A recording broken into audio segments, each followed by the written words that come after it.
ចង់ចែករំលែកបងប្អូនបន្តិចតាក់ទងជាមួយធីពិសេសឬក៏គំនិតពិចារណាពាក់ព័ន្ធជាមួយនឹងគេហៅថាការពេញនិយមរបស់មនុស្សសពថ្ងៃតាក់ទងជាមួយនឹងការខ្ចីលុយនៅនេះខ្ចីលុយនៅនោះខ្ចីលុយឪពុកម្ដាយខ្ចីលុយបងប្អូនខ្ចីលុយមិត្តភក្តិផ្សេងៗគ្រប់បែបយ៉ាងដើម្បីទៅដោះបំណុលនេះទៅដោះបញ្ហានេះបញ្ហានោះអញ្ចឹងការខ្ចីលុយវាជារឿងប្រសើរដែរវាជារឿងដែលអាចដោះស្រាយបញ្ហាបានប៉ុន្តែវាក៏ជារឿងមួយដែលធ្ងន់ធ្ងរលំបាកក្នុងការដោះស្រាយបញ្ហាហើយជាប់បំណុលកម្មយ៉ាងខ្លាំងប្រសិនបើយើងអត់យល់ដំណើរចេតនាកម្មឬក៏ទៅប្រើប្រាស់តាក់ទងជាមួយនឹងមនុស្សខុសឬក៏ចេតនាខុសអញ្ចឹងកាលណាតែយើងទៅខ្ចីលុយយើងទៅដោះស្រាយបញ្ហានេះនោះគ្រប់បែបយ៉ាងក្នុងចេតនាមិនល្អប្រសើរគឺយើងនឹងមានទុកទោសហើយយើងដោះស្រាយអត់បានទេយើងនឹងមានទុកទោសហើយដោះស្រាយអត់បានហើយយើងជួបការលំបាកច្រើនទៅដោយសារតែយើងអត់យល់យើងគិតតែអាត្មានិយមយើងអត់យល់អំពីដំណើរនៃអន្តរកម្មនៃច្បាប់នៃសម្ព័ន្ធភាពនៃការពឹងពាក់គ្នាឬក៏ខ្ចីលុយគ្នាទៅវិញទៅមកឧទាហរណ៍អញ្ចឹងអ្នកខ្លះគាត់ទៅខ្ចីអ្នកដទៃដើម្បីដោះបំណុលនេះដោះបំណុលនោះប៉ុន្តែគាត់ទៅខ្ចីហ្នឹងគាត់ដឹងខ្លួនគាត់ស្រេចហើយថាគាត់ខ្ចីពីបុគ្គលនេះគាត់អាចមានលទ្ធភាពសងបុគ្គលនេះទេប៉ុន្តែគាត់ត្រូវតែខ្ចីប្រើមធ្យោបាយខ្ចីបុគ្គល A ដើម្បីទៅសងបុគ្គល B ពីព្រោះបុគ្គល B កំពុងតែក្តៅក្រហាយប៉ុន្តែគាត់នៅក្នុងចិត្តរបស់គាត់ថាគាត់មិនអាចមានលទ្ធភាពសងបុគ្គល A ទេប៉ុន្តែធ្វើម៉េចដោះទាល់ដើម្បីឲ្យរួចខ្លួនមកពេលអញ្ចឹងគាត់ត្រូវប្រើមធ្យោបាយដើម្បីខ្ចីលុយបុគ្គល A ដើម្បីទៅដោះជាមួយនឹងបុគ្គល B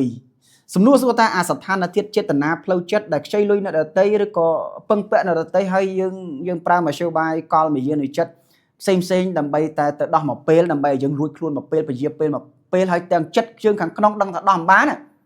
ដឹងថាទៅមិនរួចដឹងថាគ្មានលទ្ធភាពសងជាមួយបុគ្គល A ទេតែយើងនិយាយល្អណាស់អញ្ចឹងណានេះគឺជាបាបកម្មនេះជាគ្រោះកម្មដែលកើតចេញពីគេហៅថាដំណើរការនៃការខ្ចីលុយឬក៏ដំណើរការនៃបាបកម្មយ៉ាងធ្ងន់ធ្ងរដែលរុញច្រានធ្វើឲ្យបុគ្គលដែលទៅខ្ចីលុយ A ឬក៏ពឹងពាក់ A ហ្នឹងគឺមានគ្រោះកម្មមែនទេហើយបើសិនបើយើងទៅខ្ចីជាមួយបុគ្គលដែលមានគុណធម៌បុគ្គលដែលគេដឹងហើយគេមានអាណិតអាសូរឲ្យយើងហើយយើងនៅតែមិនយល់យើងនៅតែមិនដឹងយើងនៅតែមិនភ្ញាក់រលឹកតើយើងទទួលកម្មពីវិរិយយើងទទួលនៅគេហៅថាទណ្ឌកម្មហិរញ្ញវត្ថុសម្រាប់ជីវិតនឹងយើងប៉ុណ្ណាអញ្ចឹងហើយបើខ្ញុំចង់ចែករំលែកថារឿងពឹងពាក់គ្នាទៅវិញទៅមកគឺល្អប្រសើរ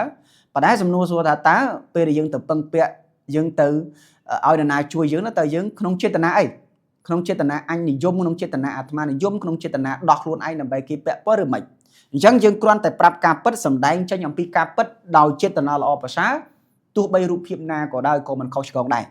គឺស្គាល់ការស្គាល់កិច្ចស្គាល់លទ្ធភាពរបស់យើងមិនមែនយើងទៅប្រើមធ្យោបាយដើម្បីដោះខ្លួនឯងឲ្យអ្នកដទៃជាប់ពាក់ព័ន្ធទេអានឹងគេហៅថាចេតនាបាបចេតនាអាក្រក់ចេតនាលិមួកដែលបុគ្គលនោះមិនងាយនឹងស្រោចស្រង់អំពីបញ្ហាហិរញ្ញវត្ថុឬក៏បញ្ហាជីវិតបានឡើយនេះគឺជាចំណុចមួយដែលមនុស្សភាគច្រើនកំពុងតែដើរកំពុងតែជាប់គាំងហើយកំពុងតែរកមធ្យោបាយដោះស្រាយវិធីបែបដូចនេះគេហៅថាពជាពេល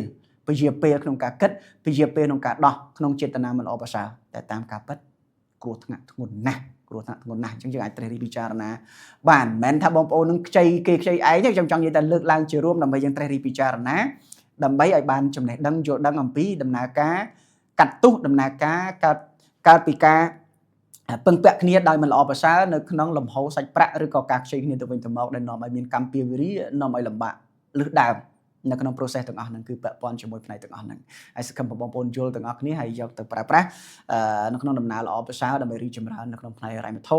តទៅមុខទាំងអស់គ្នាបាទអរគុណច្រើនសំសាយក្រុមទឹងទាំងឡាយចុង